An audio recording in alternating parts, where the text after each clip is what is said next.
Boa tarde, galerinha do quarto ano. Hoje, quinta-feira, o nosso último dia de aula, né? Da semana, porque amanhã vocês terão aula de educação física. E hoje a gente vai entrar no capítulo 4, que fala sobre a conservação e degradação na natureza, tá? Bom, vou pedir que vocês abram a apostila de vocês na página 177. Rafa, agora você vai abaixar a mãozinha e depois você tira a sua dúvida, tá bom? A gente fala sobre o que a gente estava conversando. Vinícius, estou de olho em você, hein, meu amor? Olha lá, nesse capítulo, você vai estudar elementos da paisagem que têm formação independente dos seres humanos. Então, olha lá, as paisagens. Atualmente, a maioria dos brasileiros vive em espaços construídos socialmente, também chamados de paisagens artificiais ou, marquem esse nome, ó, espaços antropizados. Marquem esse nome, grifem aí. Luísa, o óculos, filha. Provavelmente você vive em uma cidade construída por indivíduos da própria sociedade, para abrigar muitas pessoas concentradas.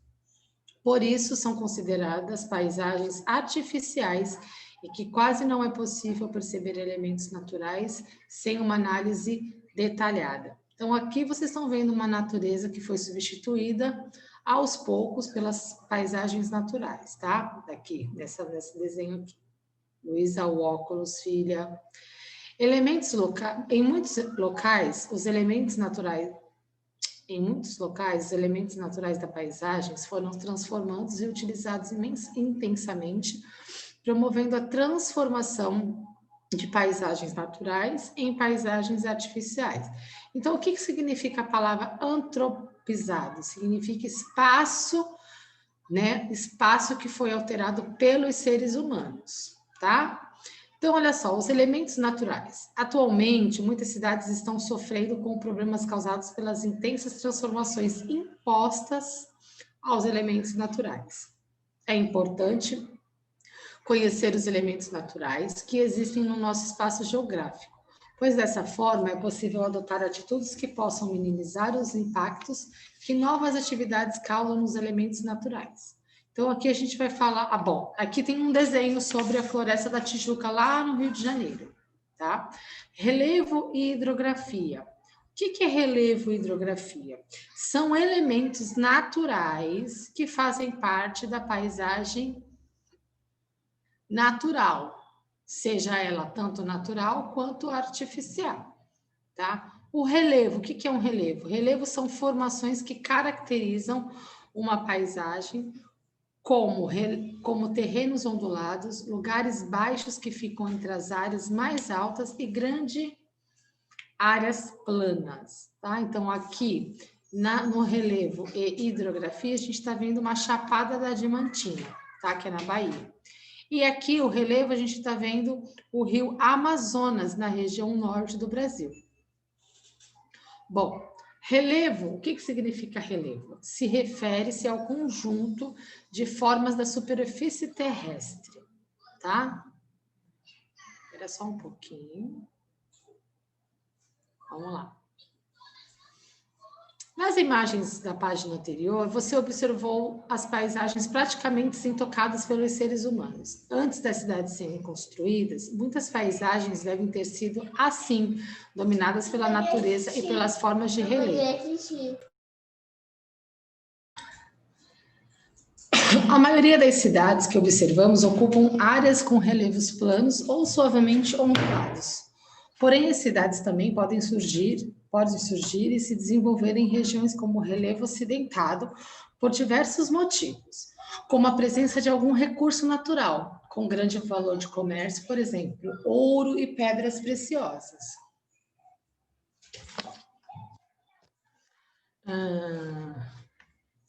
Na maioria das cidades, as modificações causadas pela ação das sociedades levaram à intensa transformação dos relevos.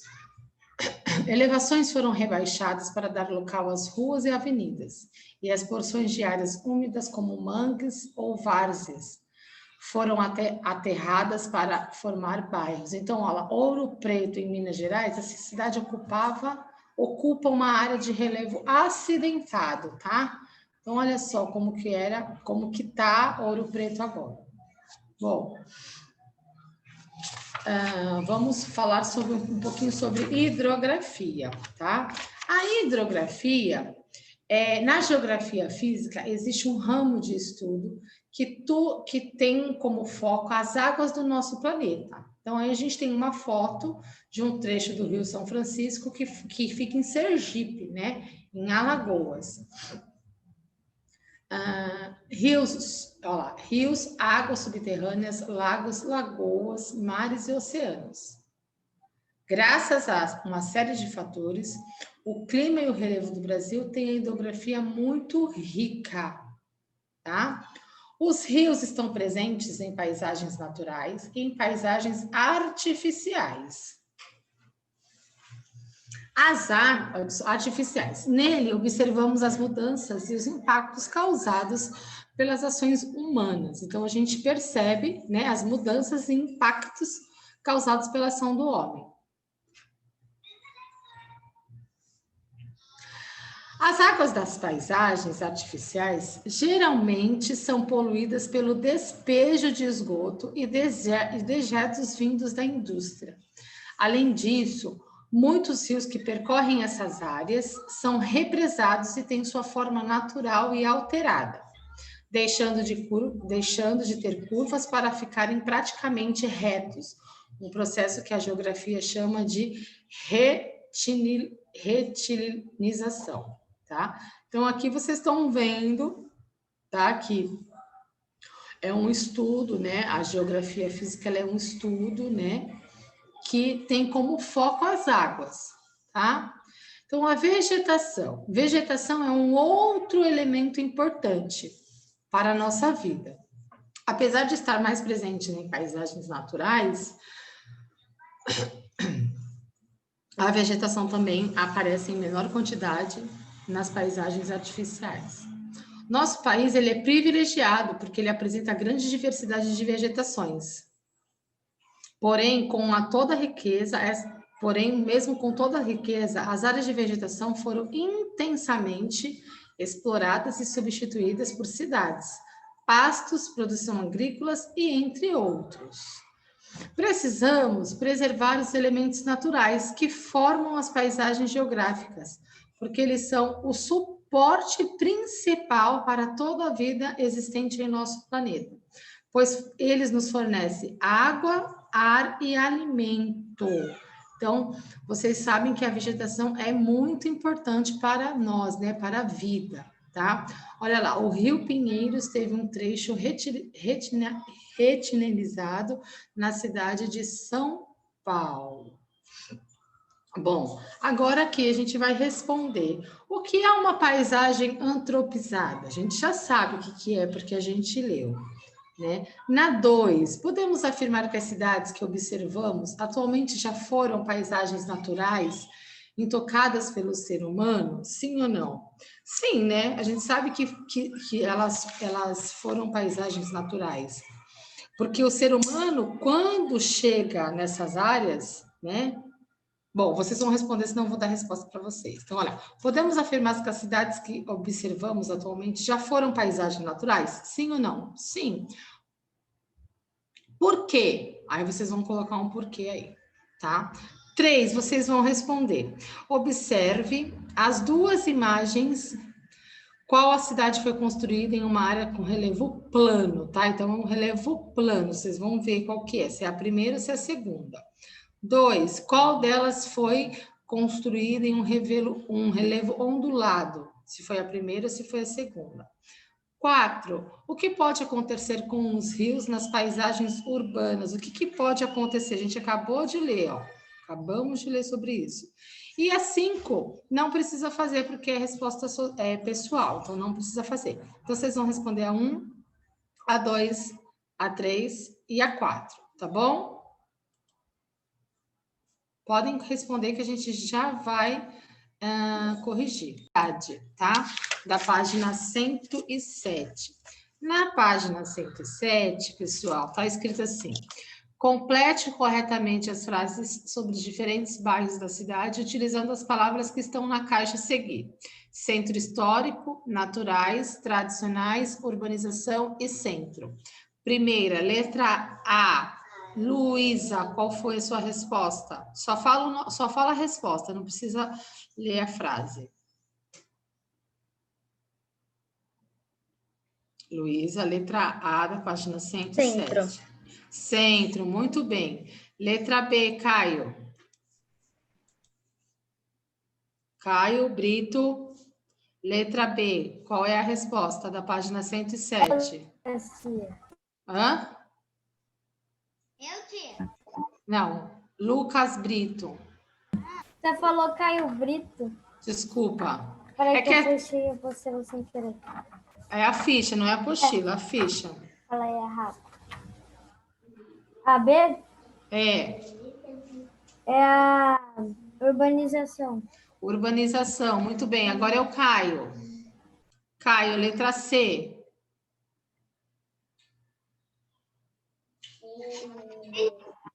Hã? A letra C? Isso.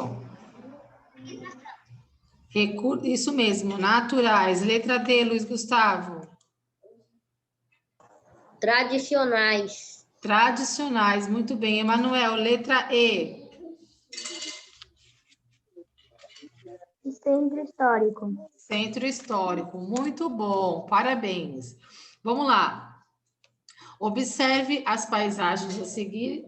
Elas representam aspectos sociais dos bairros e das cidades. Você consegue identificar os tipos de bairro que estão representados? Então, tá lá. Na letra A, vocês vão marcar um tipo de bairro representado na paisagem A. O que ela é na letra A? Calma, Beatriz Saraiva. Letra A, o que ela é? Pode falar. Residencial. Não, senhora. Letra A, presta atenção. Presta atenção. Paisagem A. Industrial? Não. Histórico. Oxi. É, histórico. Pedro, letra B, uma paisagem de tipo bairro. O que é?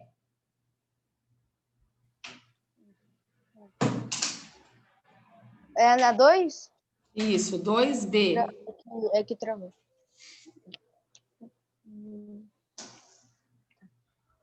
Comercial. Comercial, muito bem. Vinícius, letra C. Letra C, industrial. Não, residencial. Tá? Arruma aí, residencial, não tem problema. Errou, arruma. Tá? Então, ó, agora marquem aí para a Tia Pri. Ficha de atividade para casa da página 103. Não, peraí. Da página. Deixa eu achar aqui a página. Eu ia falar errado. Da página 103 à página 106, tá bom? Vocês vão fazer para casa. 103 a 106. Ok? Muito bom. Eu vou mandar no Class também, tá? Não tem problema. Bom, agora iremos para história. História, vou pedir para vocês abrirem lá na página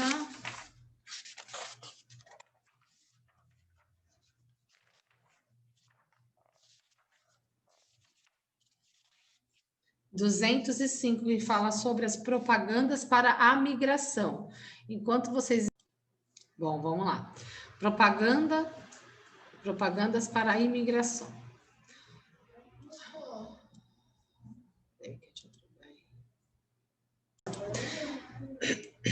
Tirando os portugueses, os suíços foram os primeiros colonos europeus no território brasileiro. Muitos imigrantes alemães e italianos começaram a vir para o Brasil pouco tempo depois dos suíços.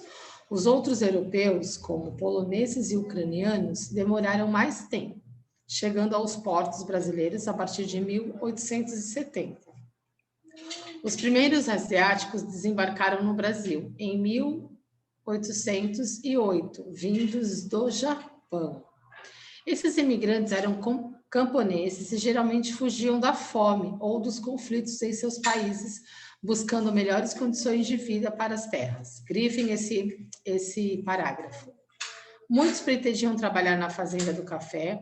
Os imigrantes eram atraídos por propagandas, às vezes enganosas, que exageravam as maravilhas das Américas. Muitos imigrantes sequer sabiam onde ficava o Brasil e qual era o idioma falado aqui. Além disso, os governantes brasileiros prometiam pagar todos os gastos, como a viagem, mas nem sempre isso ocorria. Assim, muitos imigrantes já chegavam ao Brasil cheios de dívidas. Gente, presta atenção que é matéria nova, tá? Com a lupa na mão. O anúncio ao lado é de uma companhia. Luísa, presta atenção. Luísa, não sai da aula. Presta atenção. É uma companhia de imigração japonesa no início de 1900. Observe atentamente e responda as perguntas ao seu caderno, tá? Não vamos responder também. Por que há um mapa da América do Sul desenhado no cartaz? Por que existe esse desenho, né? Então, eu vou explicar para vocês. Esse desenho é um desenho informativo, tá? Porque muitas pessoas não faziam ideia de que onde ficava a América do Sul e tampouco o Brasil. Então, esse desenho da América do Sul, no mapa, né? Por que o mapa na América do Sul era desenhado no cartaz? Porque ele era um desenho informativo, tá? Quais eram os motivos da vinda de camponeses para o Brasil no fim dos anos de 1800 e no início dos anos de 1900? Bom, por quê? Porque eles vinham buscar novas condições de vida e muitos deles fugiam de fome ou de guerras, tá? Então, vocês podem, se vocês quiserem anotar na apostila no cantinho, podem anotar, tá? Que o motivo da vinda dos camponeses para o Brasil, tá? No fim, foi porque eles estavam buscando melhores condições de vida, tá? E muitos deles estavam fugindo porque eles estavam fugindo das guerras, tá? E da fome.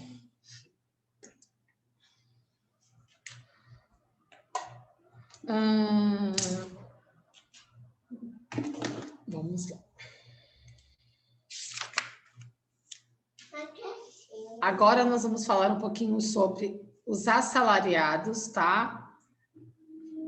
Prestem atenção. Olha só, colonos e trabalhadores rurais assalariados.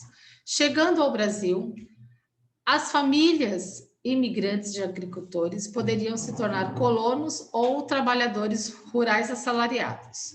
Você sabe qual é a diferença entre essas duas formas de trabalho? Então vamos lá. Os colonos foram trazidos pelo governo e passaram a viver principalmente no Rio Grande do Sul, em Santa Catarina e no Paraná. Eles receberam pequenas porções de terras desabitadas ou habitadas por indígenas e caboclos, na fronteira com outros países sul-americanos. Os colonos deveriam cultivar essa terra, auxiliando na ocupação do território brasileiro. Então, prestem atenção, os colonos, eles foram trazidos pelo governo, e passaram a viver no Rio Grande do Sul, tá? E aí eles receberam pequenas terras desabitadas ou habitadas por indígenas e caboclos, tá bom? O que significa caboclo? Significa camponeses brasileiros, livres, descendentes de europeus e indígenas. As colônias eram porções de terras muito pequenas. Nelas, normalmente as famílias de colonos faziam todo o trabalho, então não havia empregado. Nas colônias havia criação de animais e eram plantados vários produtos para a alimentação dos colonos. Quando sobravam alimentos, eles eram vendidos na cidade. Grande parte dos colonos vieram da Europa. Hoje, a qualidade de vida na Europa é considerada superior à qualidade de vida no Brasil. Como era de viver na Europa quando esses imigrantes optaram por viver no Brasil, tá? Então, gente, aqui nessa nesse desenho mostra, ó, muitas cidades do sul do Brasil se formaram com as colônias. A foto é da sede da colônia de Blumenau, tá? Então, hoje, Blumenau é uma cidade muito grande, tá? Deixa eu só acrescentar aqui para vocês.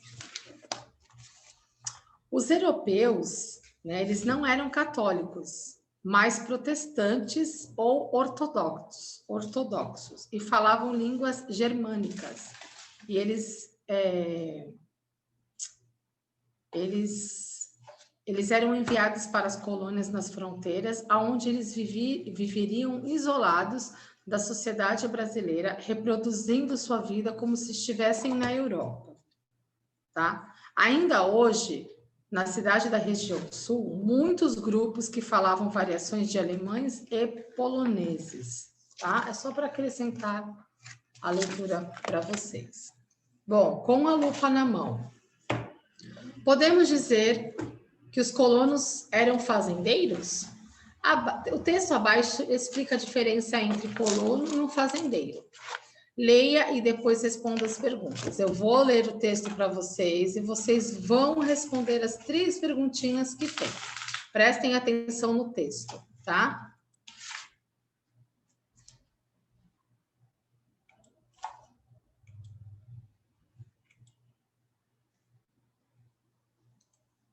Vamos lá. Vamos conhecer algumas características dos colonos? O trabalho na área dos colonos era familiar e não assalariados. As terras eram cultivadas e a produção de alimentos era voltada em primeiro lugar ao consumo das famílias que trabalhavam na colônia. Praticava-se a policultura com criação. Os colonos eram estrangeiros e as terras eram longe das cidades. Essas características são bem diferentes das características dos fazendeiros. Os fazendeiros possuem uma área de terra muito maior do que o de uma colônia e utilizavam a mão de obra escravizada até 1888 ou assalariada livre. Muitas vezes, os fazendeiros não plantam para alimentar a família e a si mesmo, mas sim para vender os produtos cultivados. Tá? Então, o que significa policultura com criação? Significa o cultivo de vários tipos de planta na mesma área em que os animais são criados, tá bom? Então, vocês vão responder a pergunta 1, 2 e 3. Podemos dizer que os colonos e os fazendeiros são iguais? Sim ou não? É só para responder isso. 2. Havia empregados assalariados nas terras do colono? Sim ou não? E por quê? E 3. Os colonos trabalhavam nas terras dos fazendeiros? Sim ou não? Por quê? Só para fazer isso, tá bom? Então, respondam que eu vou corrigir com vocês. Deixa eu compartilhar com vocês a tela aqui. Bom, está dizendo lá, podemos dizer que os colonos e fazendeiros são iguais? Sim ou não? Não, não são iguais, tá? 2. Havia empregados assalariados nas terras dos colonos? Por quê?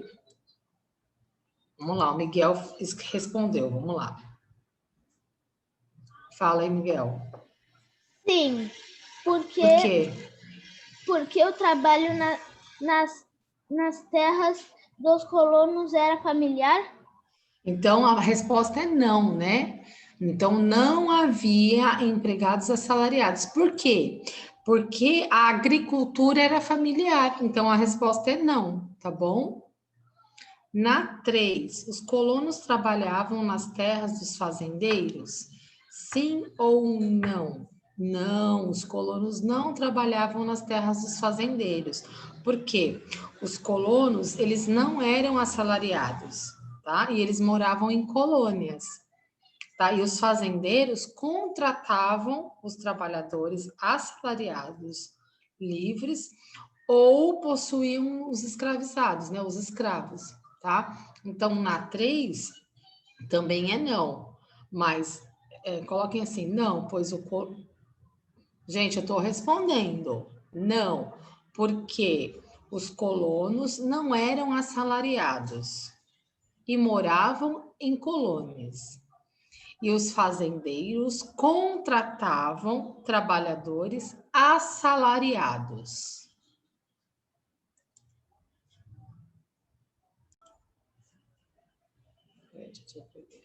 Casa, tá? Vocês vão fazer para casa.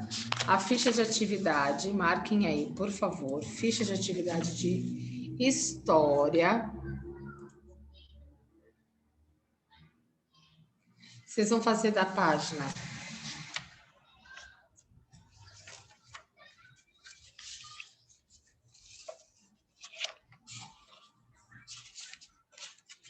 'Confirma para mim, Bia. A nossa última página foi página 119, não é isso? É. Então a gente vai fazer a. É eu, né, tia? É eu ou a Bia? Isso. Tanto faz. Peraí. 119? Peraí, foi, deixa eu ver. foi a última que a gente fez na página. Vamos lá, pessoal. Agora a gente vai falar um pouquinho só sobre contando o tempo, página 145 de ciências, tá? Na página 145 de ciências, vocês viram esse vídeo que eu passei para vocês. Na página 145 fala contando os tempos, tá? Bom, antes dos contando os tempos, tem um material, tá? Descartável para vocês lá na página 140. Lá na ficha de atividade, vou mostrar, não precisa abrir não, vou mostrar para vocês aqui, ó. É isso aqui, ó, é um jogo, tá? Que vocês utilizam. Depois vocês, se quiserem jogar em casa com o pai, tá bom? É bem legal. É uma corrida de orientações, tá bom? Não dá pra gente jogar aqui, infelizmente, mas a gente vai jogar com os pais. Bom, contando o tempo. A importância entre o dia e a noite determinou uma unidade de medida de tempo. Então, o dia, a alternância entre as fases da Lua, determinou o mês. E, consequência, o movimento da Terra em torno do Sol determinou o ano. Essas unidades de medida deram, então, a origem ao calendário. O calendário resultou da necessidade de organizar e contar cronologicamente os dias e de registrar e comemorar datas fixas. Em geral, os calendários se baseiam nos ciclos do Sol e da Lua, ou nos dois. Ao observar o movimento aparente dos astros e o curso de alguns fenômenos naturais, verificou-se que esses eventos se repetem com regularidades, ou seja, um mesmo intervalo de tempo. Rafael Moura, por favor, lê para a tia Pri, calendário lunar. Pode ler, por favor. Calendário lunar. O calendário lunar tem como referência o ciclo da Lua. Como ela tem 4 fases e cada uma delas tem um período aproximado de 7 dias, foram criados os meses com base nessa periodicidade. Esse evento astronômico foi uma referência para os povos do passado marcarem a passagem do tempo. Acredita-se que há mais de 5.000 anos os sumérios, povo da Mesopotâmia, já tinham inventado o calendário com base no ciclo lunar. Eram compostos de 2 meses lunares com 29 ou 30 dias, somando 354 dias no ano, com cada mês começando uma lua nova. Muito bem, então, essa aqui é uma pintura rupestre, né, que foi pintada no ciclo lunar, tá? Obrigado, Rafa. Agora eu vou pedir para ler o próximo.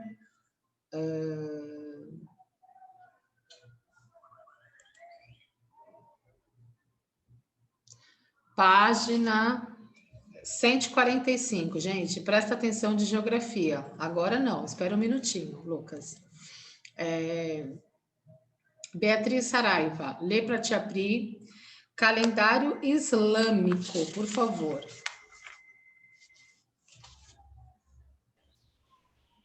O calendário islâmico é lunar e pode ser chamado também pelo nome de Hérgia. Nesse calendário há 354 ou 355 dias, devido aos 12 meses com 29 ou 30 dias. Os muçulmanos ortodoxos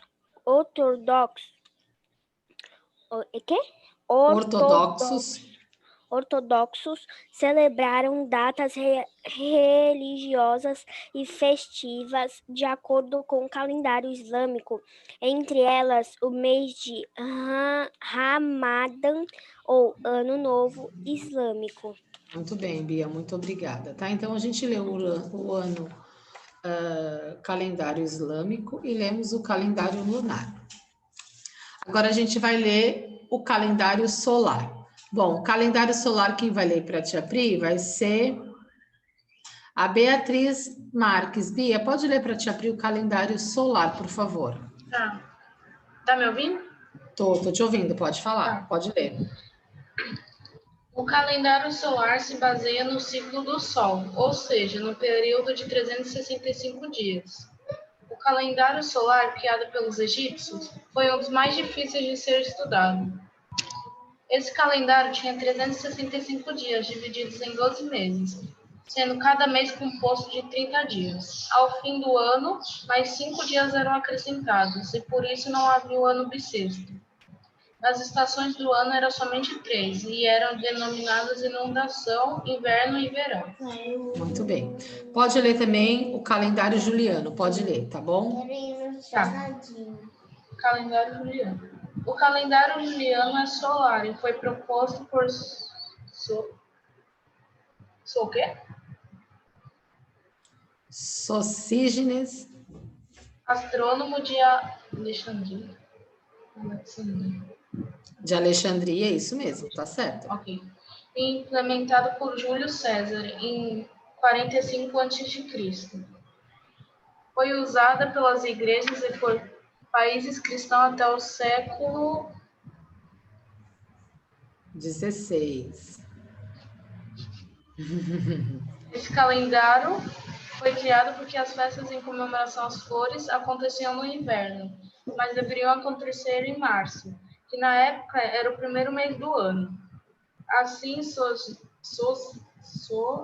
Sosígenes. Sugeriu ao imperador Júlio César que os meses januários, februários, Isso, tá certo. fossem os primeiros do ano e que criasse os meses Uno decembre. Vai, pode falar, continua, tá certinho. Uno, isso. Tá. Para ser os últimos do ano. Esse calendário ainda é usado por algumas igrejas Ortodoxas. Entre elas, a Igreja Russa.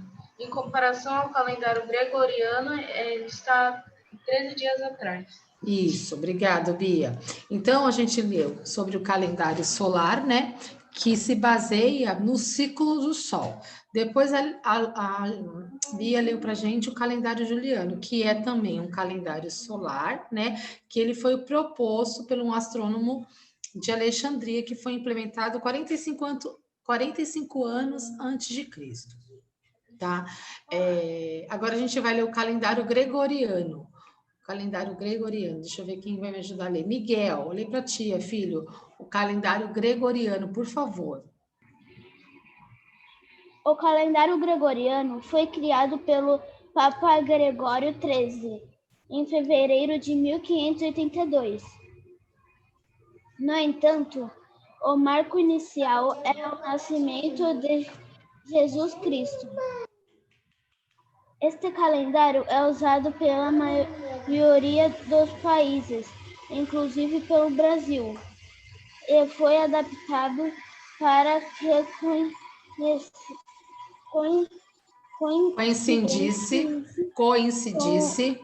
coincidisse com o ano solar, ou seja, com o tempo de translação da Terra ao redor do Sol, que tem 365 dias, 5 horas, 48 minutos e 46 segundos. Muito bem, obrigado, viu, Miguel, pela sua leitura. Então, a gente leu o calendário gregoriano, lemos o calendário juliano, falamos um pouquinho sobre o calendário solar, né? E agora a gente vai ler o calendário chinês. Vamos lá, calendário chinês, quem vai ler para a gente vai ser o Luiz Gustavo. Vamos lá, Luiz Gustavo, lê para te abrir o calendário chinês, por favor. O calendário chinês é um calendário lunisolar, ou seja, combina o ciclo solar com os ciclos lunares, sendo considerado o registro cronológico mais antigo da história. Esse calendário, que se inicia entre janeiro e fevereiro, Ano Novo Chinês, além de contar o tempo em anos, também conta em ciclos.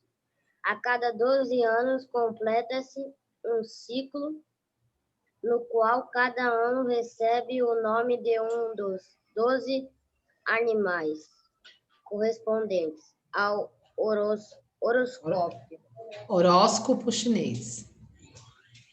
Rato, boi, tigre, coelho, dragão, serpente, cavalo, carneiro, macaco, galo, cão e porco. Obrigada, Luiz. Então, quando a gente fala do calendário chinês, ele é um calendário lunisolar, né? O que é um calendário lunisolar? Ele se baseia tanto no ciclo solar quanto no ciclo lunar, né? Tanto na Lua quanto no Sol. E aí tem alguns exemplos. Então, assim, cada 12 anos completa-se um ciclo, tá? No qual cada ano recebe um nome de um dos 12 animais, de um dos 12 animais. Aí o Luiz falou os nomes dos animais aí. Calendário judaico. Luiz, desculpa, Lucas Brito, por favor. Calendário judaico, por favor, lê para Tia Pri. Calendário judaico, criado há mais de judaico também é um calendário lunisolar, que tem como base os movimentos da Lua e do Sol. Dessa forma, os meses são contados de acordo com os ciclos lunares e os anos são contabilizados conforme os ciclos solares. Assim, os anos podem ter 12 ou 13 meses. Continua, no ano... O ano de 2020. O ano de 2020 do calendário gregoriano corresponde a 5.780 e 5.781 do calendário judaico. Esse calendário é usado pelos judeus para datas festivas e religiosas. Muito bem, obrigado, Lucas. Então, a gente leu os calendários, né? Tem outros calendários também, tá? Luísa, lê para te abrir outros calendários, por favor. Tá bom.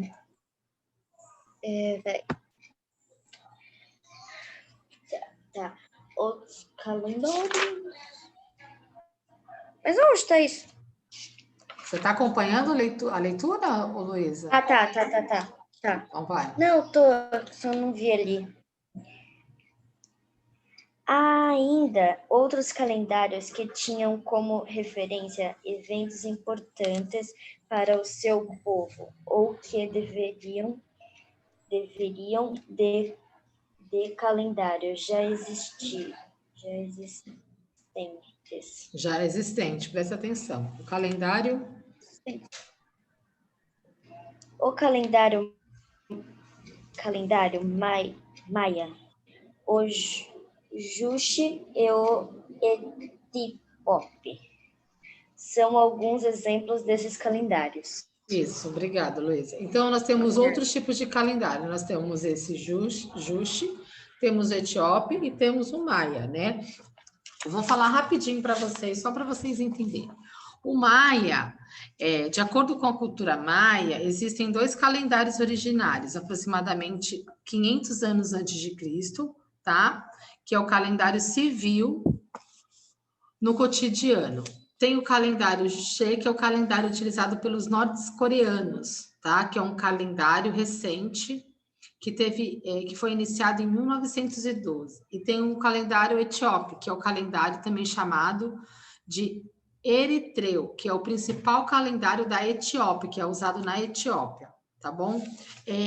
Na próxima aula, eu vou colocar esses calendários para vocês, como se fosse um PowerPoint, tá bom? Que aí vocês conseguem visualizar um pouquinho melhor. Agora vocês vão responder na página 148 o exercício 1, 2 e 3. Quem já quiser pode fazer o 4, 5, já pode terminar, tá bom? Então, que essa é a nossa última folha. Então, eu vou dar um tempo para vocês fazerem. Se não conseguir, a gente termina na próxima aula, tá? Bom, deixa eu ler aqui para vocês. Quais são as fases da Lua? Liste na ordem que elas ocorrem. Então, vocês vão colocar lá a Lua crescente, papapá, papapá, papapá. B, por que não é possível observar a fase da Lua nova aqui na Terra? Eu já expliquei por quê, né? 2, leia o texto a seguir e complete corretamente as palavras dos quadros. Então, Sol, posição, luz, fases e Lua. Então, vocês vão completar. No 3, vocês vão, no calendário a seguir, assinar os dias que marcam as mudanças da fase... Assinar os dias que marcam as mudanças de fase da Lua. Ao lado de cada dia, faça um desenho da Lua na fase em que ela se encontra. Então, vocês vão desenhar aí. Qual é os dias que ela aparece aí nas mudanças, tá bom? Então, ó, aqui embaixo tem as datas, ó, 2, 10, 17 e 23, tá? 4, o que você entende por calendário? Qual a importância dele na vida das pessoas? E o 5, vocês vão observar a imagem, tá? A seguir, e vão representar a ocorrência das estações do ano, que a gente viu lá ontem. Então, vocês vão colocar primavera, verão, outono e inverno, onde cada uma delas entra, tá bom? Quais são as estações do ano? Vocês vão colocar. B, considerando que o hemisfério sul, em que o momento do ano ela ocorre, indique corretamente na imagem. Então, vocês vão indicar aí na letrinha B, tá bom? C, as imagens também mostram os motivos da ocorrência das estações do ano e quais são eles. Então, também vocês vão colocar aí, tá bom? Então, para agora, vocês vão fazer página 148 e página 149. Tá? Vou dar um tempinho, vou ficar aqui mais um pouquinho. Quem não conseguir, terminem para casa ou termina na próxima aula, tá bom? Pessoal, hoje nós lemos os calendários chinês, calendário lunar, o calendário islâmico. Falamos sobre o calendário judaico chinês e fizemos uma atividade da mão na massa, tá? Então, para a próxima aula, nós vamos corrigir a página 148 e 149. Bom final de semana a todos, aproveitem, não se esqueçam de usar álcool gel, máscara, se caso tiverem que sair, tá bom? Beijo no coração de vocês e até segunda-feira. Tchau, tchau.